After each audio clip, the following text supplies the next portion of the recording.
स्थिति आपके समक्ष है। वासुदेव कुटुंबकम एवं सर्वे भवन्तु सुखिनः विचारधारा वाला देश, जहां आज नक्सल समस्या ने गंभीर रूप धारण कर रखा है। प्रश्न उठता है, ये नक्सली है कौन?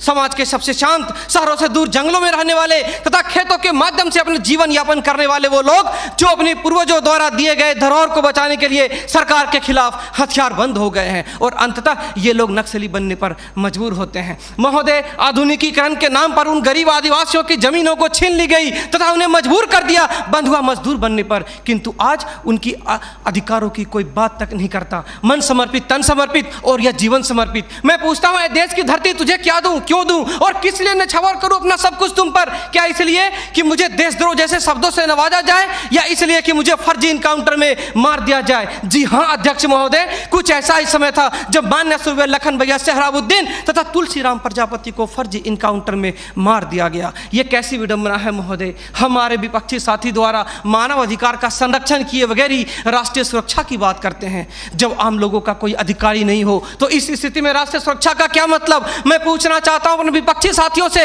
वे किस राष्ट्रीय सुरक्षा की बात करते हैं? पुलिस हिरासत में अत्याचार व मौत, उन्नाव केस, किसानों द्वारा आत्महत्या या बिहार के शेल्टर होम में हुई मासूम बच्चों के साथ दरिंदगी, क्या यह है राष्ट्रीय सुरक्षा? राष्ट्रीय सुरक्षा का अर्थ सिर्फ सीमा की सुरक्षा नहीं बल्कि सीमा के अंदर रह रहे व्यक्तियों की सुरक्षा से भी है। अपने हक को मांगे जाने पर लोगों को नक्सली तथा आतंकवादी करार दिया जाता है तथा यह सुरक्षा देने वाले पुजारी आईपीसी की धारा 124A के तहत गिरफ्तार कर उन्हें देशद्रोह का मुकदमा चलाते हैं, फिर फर्जी इनकाउंटर में भी मार गिराते हैं। जबकि सुनील बत्रा बनाम दिल्ली प्रशासन में माननीय न्यायाधीश ने स्पष्ट किया है कि फर्जी इनकाउंटर हत्या के समान है।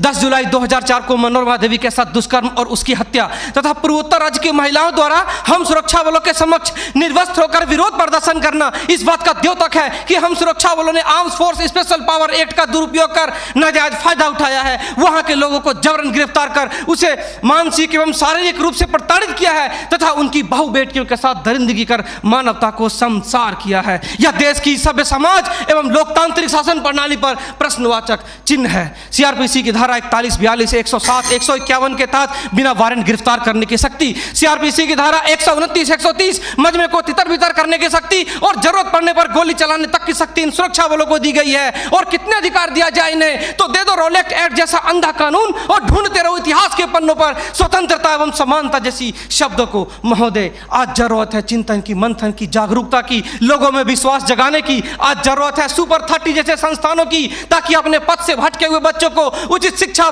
भोजन इत्यादि का प्रबंध कराकर उसे विकास के सही मार्ग से जोड़ सके।